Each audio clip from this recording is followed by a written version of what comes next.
which is our dormant wallet claim. Mike, talk a little bit about what is a dormant wallet and why we want to even talk about it here in the next few minutes. Yeah, so whenever we were kind of looking through the numbers of the staking, we were trying to calculate how much Vibe we have available based on total locked and liquid supply plus the APR staking. We were trying to figure it out. So we did a number of formulas and estimates and put it all together.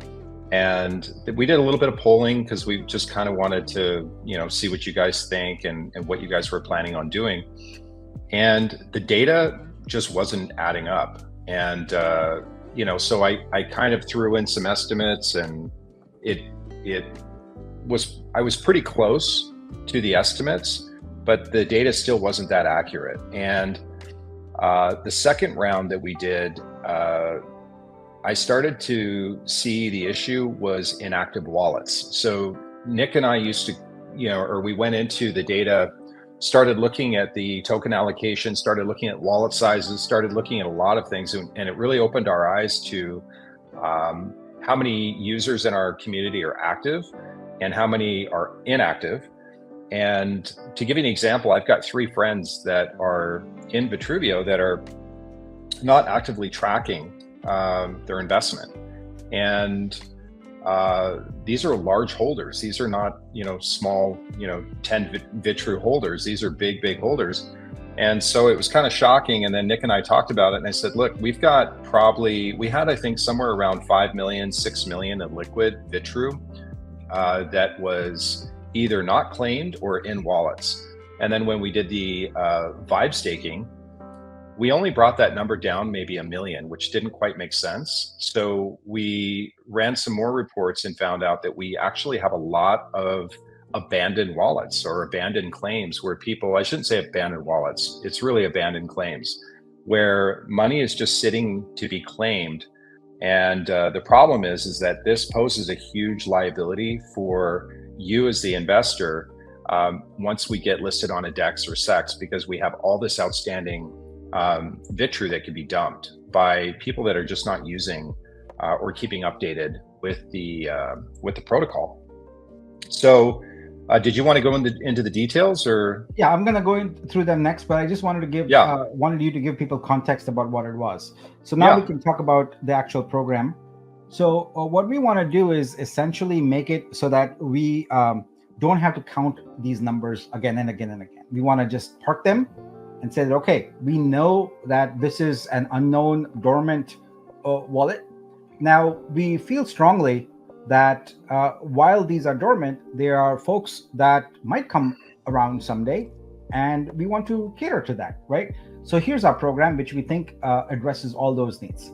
First and foremost, we're going to focus on those core NFTs, so that's Nexus, Maxim, etc., that are inactive or abandoned. What that means is there has been no claim made against it at all.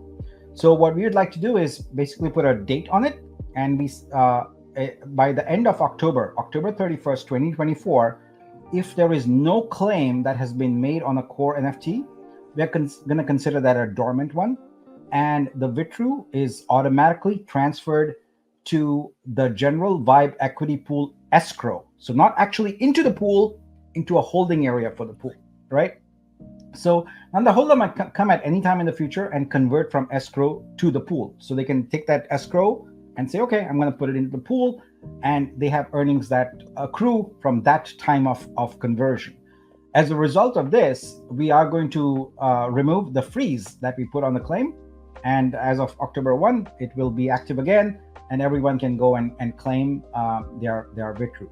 But the idea here is basically, if you've got a core NFT or something, go make a claim.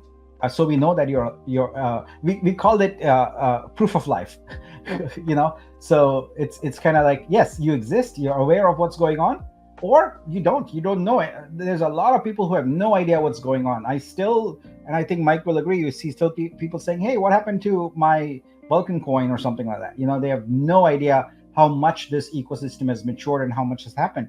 And that's okay, but we have to move on, and we cannot allow these things to hold us back, right? And these things are holding us back right now. So we've come up with a very fair program that says, okay, fine, you know, if you're not here, we're going to set aside your Vitru, and we're going to make it available for revenue share. Now, you and I both know in crypto, there's a lot of times where we go to a project and we find we missed some deadline and we lost out completely. You know, those coins are gone or those tokens are gone. We don't want that. We want to give them sort of a benefit, but it's an escrow. And so that's what's going to happen to Dormant, or I like the term someone used here, zombie wallets. So that's good. So yeah, expect the claim to freeze to be lifted, and then we are back in business there. All right, so that's it for Dormant wallet claims. So lots of exciting news here. We've got the 2 equity pools, and we've got the Dormant wallet claim.